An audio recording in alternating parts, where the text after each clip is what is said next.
नमस्कार, मैं हूं दीपाली राणा। आप देख रहे हैं कमोडिटी राउंड अप। स्ट्रैटेजीज पर तो बातचीत होगी ही, लेकिन बात करेंगे कच्चे तेल की, जिसने यू टर्न लिया है। हमने काफी सारी डेवलपमेंट्स के बीच में कच्चे तेल में एक उछाल आते हुए देखा था। $80 के आसपास ब्रेंट पहुंचा था। अब यहां से क्या ट्रिगर्स रहेंगे, क्या प्राइस व्यू रहेगा, इस पर करेंगे बातचीत होगी। सोने पर भी 62,000 के नीचे सोना फिसला है। क्या ये खरीदारी का मौका है या अभी और रुकना है, इस पर भी हम बातचीत करेंगे हमारे एक्सपर्ट से। और साथ ही सॉल्वेंट एक्सट्रैक्टर्स एसोसिएशन ने सरकार से अपील की है। क्या है पूरी खबर, क्या है डिटेल्स, ये सब आपके सामने लेकर आएंगे। हमारे साथ है जिस सिक्योरिटीज के head of commodity Anuj Gupta, Kunwarji group के डायरेक्टर रवि देओरा और साथ ही solvent extractors association of India के ईडी डॉक्टर बीवी मेहता भी आगे शो में हमारे साथ मौजूद रहेंगे। लेकिन शुरुआत कर लेते हैं स्ट्रैटेजीज के साथ ही। सबसे पहले बात करेंगे कच्चे तेल के। एक बार लेवल्स लेकर आते हैं आपके सामने। इस समय अगर आप ब्रेंट का भाव देखेंगे तो $80 के नीचे आते हुए दिखाई दिया है। हमने कल $80 के ऊपर लेवल्स जाते हुए देखे थे। फिलहाल घरेलू बाजार में भी 6200 के आसपास के स्तर देखने को मिल रहे हैं। ग्लोबल डिमांड आउटलुक भले ही ओपेक ने और आईईए ने बढ़ाया है, लेकिन जो जियोपॉलिटिकल टेंशंस मिडिल ईस्ट में हैं या फिर जो सप्लाई वरीज हैं, ये सब भी इंपैक्ट डाल रही हैं। हालांकि एक्सपेक्टेशंस यही है कि शायद यहां से एक रेंज में ही ट्रेड होता हुआ दिखाई दे, लेकिन ये रेंज क्या रह सकती है, इस पर करते हैं बातचीत। अनुज बताइए पहले तो कैसे रीड करते हैं फिलहाल आप क्रूड ऑयल के फंडामेंटल्स को और क्या स्ट्रैटेजी है? मॉर्निंग। देखिए, क्रूड अगर आप पिछले करीबन 2 हफ्तों से देखेंगे तो इसी रेंज में ट्रेड करता हुआ दिख रहा है। हम देख रहे हैं कि WTI 70 से लेकर $78 तक और जो ब्रेंट है वो करीबन 75 से लेकर $82 तक। तो ये रेंज अब यहाँ पे मेंटेन है। एक तरफ तो हम देख रहे हैं कि जो इन्वेंट्रीज है वो बढ़ती हुई दिखाई दे रही है, दूसरी तरफ हम देख रहे हैं कि जो जियोपॉलिटिकल टेंशन है वो भी एस्केलेट होती हुई दिख रही है। तो मिक्स सा ट्रेंड, एक माहौल सा बन गया है और हम देख रहे हैं उसकी वजह से जो प्राइस है वो एक रेंज में ही ट्रेड होते हुए दिख रहे हैं। इनफैक्ट अगर आप एमसीएक्स की बात करेंगे तो 5800 से लेकर 6300 ये रेंज एमसीएक्स पर क्रूड ने बना ली है। तो हमें लगता है कि अभी फिलहाल जो प्राइसेस हैं वो यहाँ पर एक रेंज में ही ट्रेड होते हुए दिखाई देंगे। ब्रेंट हमें लग रहा है कि 78 से लेकर $82 तक और WTI में 72 से लेकर $76, ये एक छोटा सा रेंज हमें लगता है कि रहेगा। हालांकि जिस तरीके से क्रूड की इन्वेंट्रीज बिल्डअप होती हुई दिख रही है वो काफी फोकस में रहेंगी, तो उसकी वजह से कहीं ना कहीं आपको हायर लेवल पर मार्केट में कुछ प्रॉफिट बुकिंग आता हुआ दिखाई देगा। तो यहाँ पर मुझे लगता है कि थोड़ा बिकवाली का ट्रेड, आपको हायर लेवल पर अगर किसी को ट्रेड लेना है तो बिकवाली का ट्रेड देखने को मिल सकता है। तो 6240 के आसपास एमसीएक्स में प्राइस जाए तो वहां बिकवाली का ट्रेड लें। स्टॉप लॉस 6280 का रहेगा। टारगेट करीबन 6130 तक देखने को मिल सकता है। तो कहीं ना कहीं अगर प्राइस $82 तक जाते हैं इंटरनेशनल मार्केट में तो वहां बिकवाली का ट्रेड बना के चल सकता है। तो एक मिक्सा ट्रेंड है और मुझे लगता है कि अभी जो ट्रेंड, जो एक रेंज बनी है, ये अभी फिलहाल कुछ दिन और इंटैक्ट रह सकती है। ओके, आपकी सलाह क्या रहेगी रवि, कच्चे तेल पर क्या सजेशन आप अपने क्लाइंट्स को दे रहे हैं? और प्लस कच्चे तेल के साथ साथ नेचुरल गैस पर भी आपकी राय, जहां पर हमने एक तेजी तो आते हुए देखी थी लेकिन अब वापस वो डाउन ट्रेंड में बदल चुकी है। कहां जाते हुए देख रहे हैं नेचुरल गैस के भाव भी? कच्चे तेल में देखें तो ओपेक प्लस की जो नेक्स्ट वीक मीटिंग है उसके पहले थोड़ा कंसोलिडेशन है, यही कंसोलिडेशन जारी रहेगा। जैसे अनुज ने बात की, एक रेंज बाउंड मोमेंटम है। डोमेस्टिक प्राइस में बात करें तो जो बेस 5800 का था वो 6000 पे शिफ्ट हुआ है। ये 200 पॉइंट जो जियोपॉलिटिकल रिस्क थे उससे थोड़ा रेंज अपसाइड हुआ है। इन पर्टिकुलर ऊपर साइड मुझे लग रहा है कि 6300 का एक स्टीप रेजिस्टेंस है, तो प्राइसेस एक कंसोलिडेशन जोन में है। हालांकि नेक्स्ट वीक में मुझे लग रहा है कि जब तक ओपेक की मीटिंग खत्म नहीं होती तब तक कोई बड़े करेक्शन नहीं है। हाँ, प्रॉफिट बुकिंग 100 पॉइंट 200 पॉइंट की आती रहेगी। मुझे लग रहा है कि वहां पे थोड़ा शॉर्ट टर्म का स्ट्रेटेजी लगा के आप ऑप्शन का इस्तेमाल करें। ऑप्शन में आप 6 to 100 का कॉल ऑप्शन है वो 200 के करीब बाय करें। स्टॉप लॉस लगे अराउंड 120 का और टारगेट रहेगा 320 का। तो मुझे लग रहा है कि यहाँ से अगर 100 पॉइंट तक के अपसाइड आते हैं आपको एक कॉल ऑप्शन में अच्छा गेन मिलेगा, क्योंकि ये in the money call option है। वही नेचुरल गैस में बात करें तो वो अपने एक इम्पोर्टेंट सपोर्ट इंटरनेशनल मार्केट में वो रेंज थी 2.10, उससे ही कल रिवर्स हुआ है। इन पर्टिकुलर लग रहा है कि ये जो शॉर्ट कवरिंग है वो शायद आगे पे आपको देखने को मिल सकते हैं। स्ट्रेटेजी वाइज बात करें तो वहां पे कॉल ऑप्शन से आप बाय करें। 180 का कॉल ऑप्शन 15 के करीब बाय करें 8 के स्टॉप लॉस के साथ, और अपर साइड लग रहा है कि 25 तक के लेवल आपको आते हुए दिख सकते हैं। और नेचुरल गैस में मेरी उम्मीद है कि जो नया कॉन्ट्रैक्ट है वो एक बार 200 का लेवल टच कर सकता है।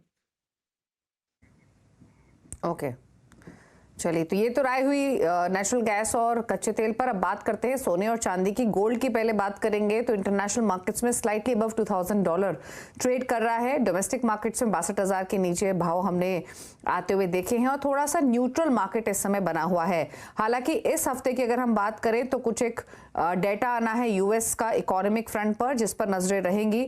और हालांकि मार्केट यहाँ पे क्लियरली वॉच कर रहा है कि कुछ ज्यादा क्लियर क्यूज मिले रेट कट टाइमलाइन को लेकर। हालांकि लास्ट वीक फेड ऑफिशियल्स की तरफ से जो स्टेटमेंट मिले थे उसमें साफ इंडिकेशन यही थी कि यूएस सेंट्रल बैंक को थोड़ा सा और डेटा चाहिए, उसके बाद ही वो रेट कट को लेकर कोई जजमेंट लेंगे। लेकिन यूएस का फ्लैश पीएमआई डेटा आ जाना है। Fourth quarter advance GDP estimate Thursday को जारी होंगे। साथ ही personal consumption expenditure data Friday को रहेगा। तो ये 3 दिन का डेटा इंपॉर्टेंट रहेगा थोड़ा सा। लेकिन फिलहाल अनुज कैसे देख रहे हैं गोल्ड के प्राइसेस को? $1950 की बातचीत तो शुरू हो चुकी है। नियर टर्म में क्या राय रहेगी आपकी? देखिए, लास्ट वीक हमने देखा था $2000 तक का लो टेस्ट करके वहां से एक अच्छी रिकवरी देखने को मिली। इनफैक्ट जो वीक में डेटा आने हैं वो काफी इंपॉर्टेंट रहेंगे और जो नेक्स्ट वीक फेडरल रिजर्व की मीटिंग है वो भी काफी इंपॉर्टेंट रहेगी, जिसको वॉच करना जरूरी है। तो अगर आप देखेंगे तो डॉलर इंडेक्स भी एक रेंज में ही ट्रेड कर रहा है, वहां भी कोई ऐसा कोई बड़ा मूव नहीं देखने को मिला। इनफैक्ट गोल्ड के अंदर भी हम देख रहे हैं कि पिछले करीबन 2 हफ्तों से ये भी एक स्टिक्ट हो गया है रेंज में। तो कहीं ना कहीं अब जो मार्केट है वो वॉच कर रहा है कि एफओएमसी की तरफ से एक फ्रेश स्टेटमेंट क्या आता है इंटरेस्ट रेट को लेके, वो कब से कट करेंगे या उनका एक्चुअली आउटलुक क्या है मार्केट को लेके। तो उस पे मार्केट इसको वेट कर रहा है और उसके बाद हम एक अच्छा खासा मूवमेंट देख सकते हैं। बट तब तक मुझे लगता है कि मार्केट अभी फिलहाल एक काफी स्ट्रांग एक सपोर्ट रेजिस्टेंस जोन के बीच में ट्रेड कर रहा है। तो मुझे लगता है कि यहाँ पे कहीं ना कहीं आपको एक रेंज बाउंड मोमेंटम देखने को मिल सकता है। तो अगर हम टेक्निकल लेवल वाइज बात करें तो अभी प्राइस करीबन $2025 के आसपास चल रहे हैं। ऊपर में करीबन 2040 2035 एक रेजिस्टेंस जोन बना लिया है। नीचे में करीबन 2010 2015 जो है एक सपोर्ट जोन बन गया। तो इस रेंज में मुझे लगता है कि मार्केट मूव हो सकता है। बट कहीं ना कहीं क्योंकि इंटरेस्ट रेट अभी तक क्लियर नहीं हो पाए और डॉलर इंडेक्स में भी कहीं ना कहीं एक हमने लोअर लेवल से थोड़ी सी रिकवरी आती हुई दिखे, तो अगर प्राइस थोड़ा सा बाउंस बैक लेते हैं करीबन 62,150 के आसपास तक, तो वहां बिकवाली का ट्रेड लेना चाहिए। 62,300 का स्टॉप लॉस लगाए। टारगेट नीचे करीबन 61,800 तक आ सकता है और अगर 61,800 के आसपास भाव आते हैं करीबन $2010 के आसपास, तो वहां पर अगेन एक बाइंग इनिशिएट देखी जा सकती है। तो मुझे लगता है कि अगर किसी को ट्रेड लेना है तो थोड़ा सा बाउंस बैक आता है 62,150 62,200 तक, तो वहां बिकवाली का ट्रेड बना के चल सकते हैं। ओके, रवि सिल्वर पर क्या राय रहेगी आपकी? कंपेरेटिव गोल्ड सिल्वर का एक जो सपोर्ट है वो सपोर्ट आई थिंक वहां पे बेस मेटल की रिकवरी का है। एंड पर्टिकुलर मुझे लग रहा है कि वहां पे एक इंटरनेशनल मार्केट में एक इम्पोर्टेंट सपोर्ट 22-20 का है। तो आई थिंक वहां भी आपको फोकस करना है। स्ट्रेटेजी वाइज बात करें तो आप अगर डीप पे मिलता है 70,700 के करीब, तो बाइंग डिप्स का स्ट्रेटेजी रखें। थोड़ी वोलेटिलिटी 0.5% की होगी तो उसमें आपको वहां पे बाय करना है। स्टॉप लॉस लगा सकते हैं आप 70,400 का। और अपर साइड मुझे लग रहा है कि एक बार 71,580 तक के लेवल वहां पे आते हुए दिख सकते हैं। ओके, अच्छा, एक चीज और अगर हम बेस मेटल्स को देखेंगे, जैसा रवि ने भी मेंशन किया, तो वहां पर थोड़ी सी बाइंग है। हमने इंटरनेशनल मार्केट्स में भी खरीदारी देखी है बेस मेटल्स में। घरेलू बाजार में देखेंगे तो लेड जिंक दोनों ही आधा 0.5% ऊपर है। कॉपर भी 724 पर कर रहा है ट्रेड। अनुज, क्या ट्रेडिंग स्ट्रैटेजी है बेस मेटल्स पर? देखिए, इंडस्ट्रियल मेटल में हमने एक अच्छी खासी रिकवरी आती हुई देखी है। कॉपर काफी कंसोलिडेशन के बाद अब सक्सेसफुली 720 के ऊपर ट्रेड करता हुआ दिख रहा है। तो मुझे लगता है कि कहीं ना कहीं जो मोमेंटम है वो यहाँ पे पॉजिटिव रहेगा। तो कहीं ना कहीं अगर हमें लगता है कि कॉपर में अगर खरीदारी का ट्रेड बनाया जा सकता है, तो अगर हम इसकी फेब कॉन्ट्रैक्ट की बात करें तो वो काफी एक पॉजिटिव वे में, क्योंकि जनवरी कॉन्ट्रैक्ट अब एक्सपायरी की तरफ है, तो जनवरी में ना लेके फरवरी कॉन्ट्रैक्ट में ट्रेड ले सकते हैं, जो कि भी 720 के ऊपर चल रहा है। तो मुझे लगता है कि 720 के आसपास कॉपर में खरीदारी का ट्रेड लेना चाहिए। 718 का स्टॉप लॉस लगाएं। टारगेट करीबन 724-80 तक देखा जा सकता है। तो इनफैक्ट अगर हम देखें तो इंडस्ट्रियल मेटल में एक रिकवरी का ट्रेंड देखने को मिला है काफी दिनों की कंसोलिडेशन के बाद, क्योंकि कहीं ना कहीं कुछ क्यूज जो है वो चाइना से पॉजिटिव आते हुए दिखाई दे रहे हैं। तो मुझे लगता है कि शॉर्ट टर्म के लिए बेस मेटल में कॉपर को हम चूज करना चाहेंगे खरीदारी के तौर पर। ओके, आपको ट्रेड लेके क्या रवि बेस मेटल से? जरूर से चाइना से जो कल स्टॉक मार्केट के लिए काफी बड़ा पैकेज उन्होंने अनाउंस किया और उसके बाद बेस मेटल्स में अच्छी रिकवरी, ये होप पे ही चल रहा है। एंड पर्टिकुलर ये होप है कि जैसे ही मंथ के आगे और स्टिमुलस और वहां पे बूस्ट एक्टिविटीज के लिए बात चलेगी, वहीं नेक्स्ट वीक जो चाइना के मैन्युफैक्चरिंग डेटा आना है उसके ऊपर फोकस है। तो मेरे हिसाब से वहां भी एक बाइंग का स्ट्रेटेजी ले सकते हैं। लेवल्स पे बात करें तो जो नया कॉन्ट्रैक्ट है फरवरी फ्यूचर, इसमें आप बाइंग का ट्राई करें। फरवरी फ्यूचर में कॉपर के प्राइसेस 723 के करीब चल रहे हैं, वहां पे 722 के करीब बाय करें। स्टॉप लॉस लगाए 716 का और अपर साइड 730 तक के लेवल की उम्मीद करनी चाहिए। और जिंक में भी, क्योंकि चाइना का कोरिलेशन जिंक के साथ भी काफी स्ट्रांग है, तो मेरे हिसाब से जिंक में भी जो नया कॉन्ट्रैक्ट है वो 224.80 224.50 के बिटवीन चल रहा है, उसको 224 के करीब बाय करें। स्टॉप लॉस 221 का लगाए और 230 तक के लेवल की उम्मीद करनी चाहिए। ऑल राइट, तो यहाँ पर खरीदारी की सलाह कॉपर और जिंक पर आपको मिली है। कॉपर पर अनुज का भी सिमिलर व्यू है, खरीदारी के लक्ष्य लेकर चले, 730 तक जाने की पॉसिबिलिटी है। चलिए रुक रहे हैं इसी के साथ एक ब्रेक के लिए। ब्रेक के उस पार solvent extractors association of India के बीवी मेहता हमारे साथ मौजूद रहेंगे। खाने के तेल की नीतियों में बदलाव की अपील की है एससीई ने। क्या है ये अपील और क्या फिलहाल फंडामेंटल्स हैं एडिबल ऑयल इंडस्ट्री के, इस सब पर हम बातचीत करेंगे। साथ ही साथ एग्री कमोडिटीज पर तो स्ट्रैटेजीज लेंगे ही, स्पेशली फोकस करेंगे स्पाइसेस पर जहां पर थोड़ी तेजी देखने को मिल रही है। रुकते एक ब्रेक के लिए, जल्द वापस आते हैं।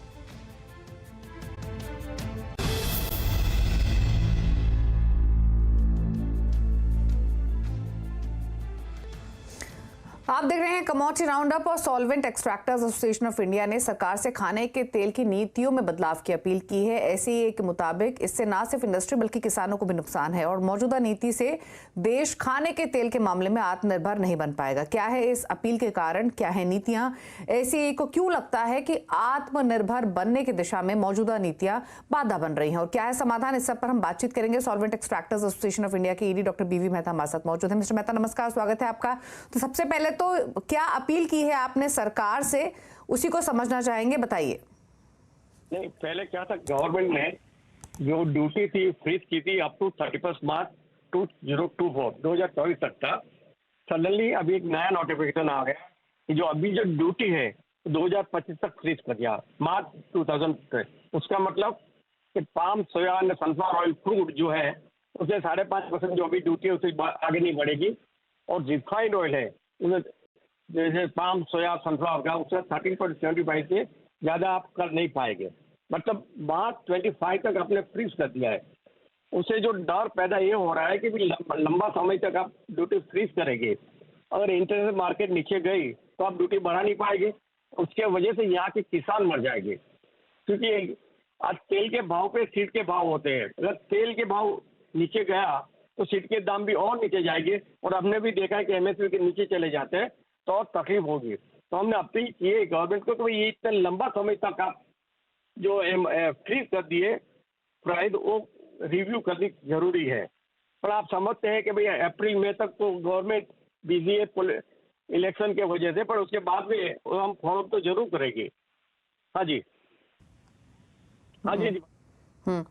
ओके, तो कितना ड्यूटी बढ़ाने की आपने अपील की है? क्योंकि फिलहाल अगर हम देखें तो सोयाबीन ऑयल पर लगभग 14.25% है, सनफ्लावर ऑयल पर भी सेम है, क्रूड ऑयल देखेंगे तो यहाँ 5% के आसपास की है। तो कितना इंक्रीज आपने किस एडिबल ऑयल में बढ़ाने की अपील की है?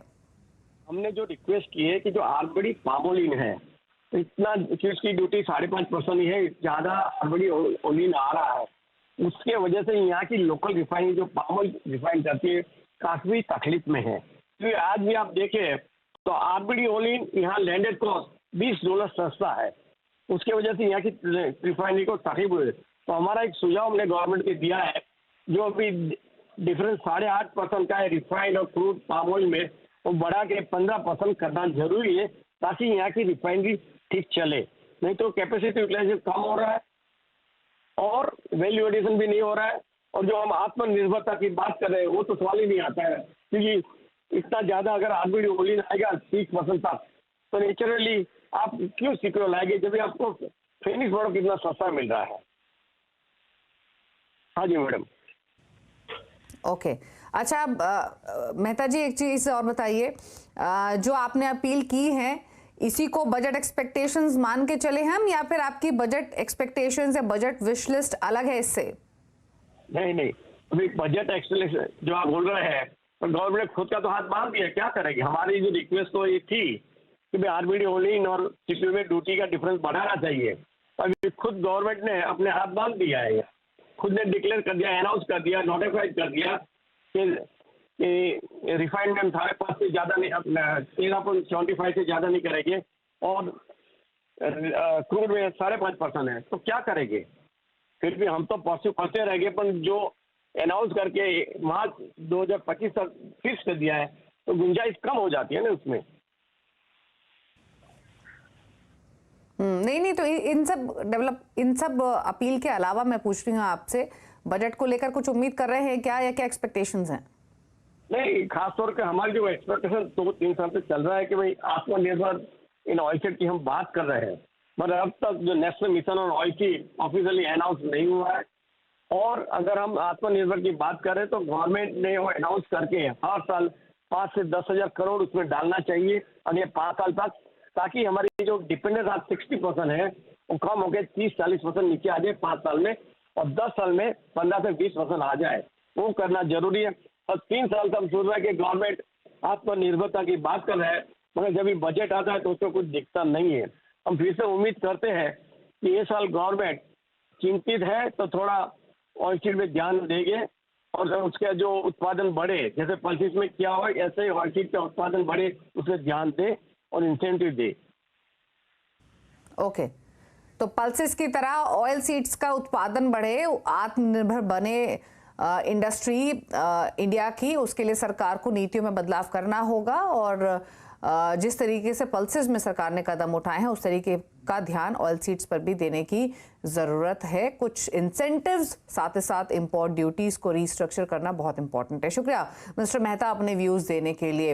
रवि, अगर हम एग्री कमोडिटी पैक की बात करें तो स्पाइसेस का पैक ही वापस फोकस में है।